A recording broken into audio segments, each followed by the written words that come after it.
JJ McCarthy is in the most ideal situation that any young quarterback can be in to have a successful career.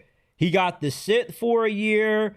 He now goes into his first season as the full-time starter with an elite offensive line, an elite group of wide receivers, led by one of the greatest wide receivers in NFL history, Jay Jettas. He has a good run game with one of the best offensive minds in the game in Kevin O'Connell, and also an elite defense. JJ McCarthy is in a perfectly made situation to have success. So where can all of this go wrong?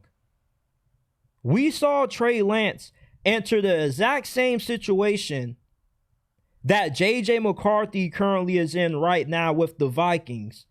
When the 49ers traded up the farm for Trey Lance and they had him sit for his first season behind Jimmy Garoppolo, they thought that he was the answer to getting over the hump. He was the answer to being able to beat Mahomes in the Super Bowl. And it backfired in their face. They were completely wrong because they thought that them having a great situation and Kyle Shanahan would ensure Trey Lance would be nothing short of a good quarterback. But with the Trey Lance situation, the NFL learned that not every quarterback that goes into a great situation on paper is actually in a great situation.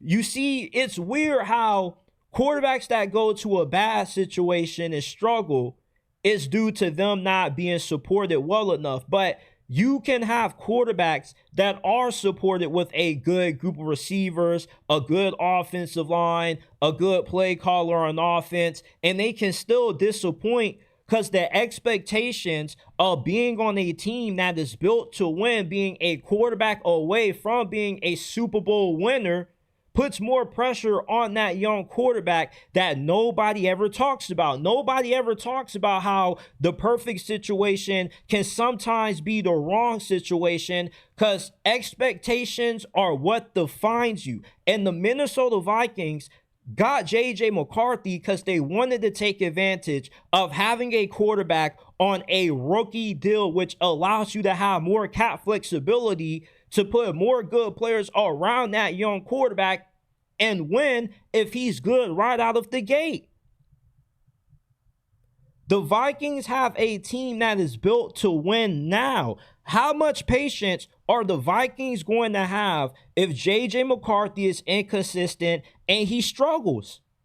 You don't have all day to develop in the NFL. The NFL is the abbreviation for not for long.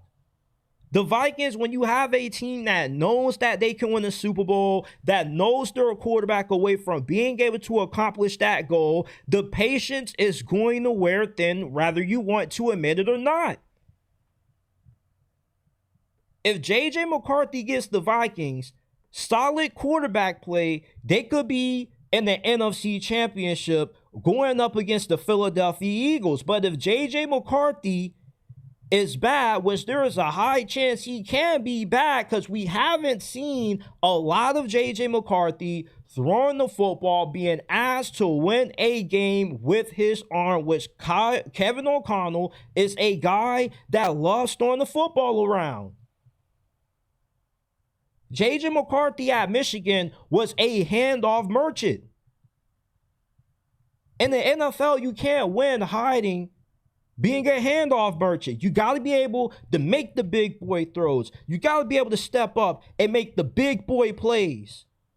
And JJ McCarthy essentially is still a rookie, playing in arguably the toughest division in the NFL. The NFC North is a dogfight. You got the Lions, the Bears, who are going to be really good with Ben Johnson. You got the Green Bay Packers. All of these teams in this division are just as good talent-wise as the Minnesota Vikings. You can make the argument that every team in the NFC North this year can be a Super Bowl contender, and I wouldn't get mad at you.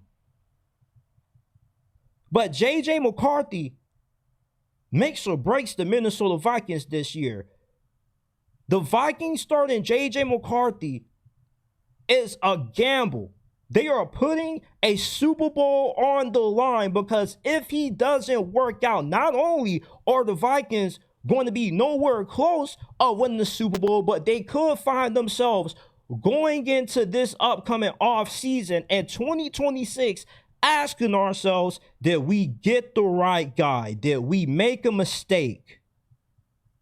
When you have a team that's built to win, the expectations are really high. Because when you give a quarterback this much, the development curve is really thin when you have high expectations. When you have a team that you know can win, if you get good quarterback play and you don't get that out of your young quarterback, you're going to start asking questions. Especially if you're Kevin O'Connell and you've made it to the playoffs before with Kirk Cousins and Sam Darnold, who had the best season of his career under you, but yet it doesn't work for J.J. McCarthy. With the talent that we have around him, with this defense, and he still can't get us there, the expectations are high for Minnesota. And if J.J. McCarthy ends up being average, slightly below average, the Vikings are going to be in a similar situation that the 49ers were in with Trey Lance a few years ago.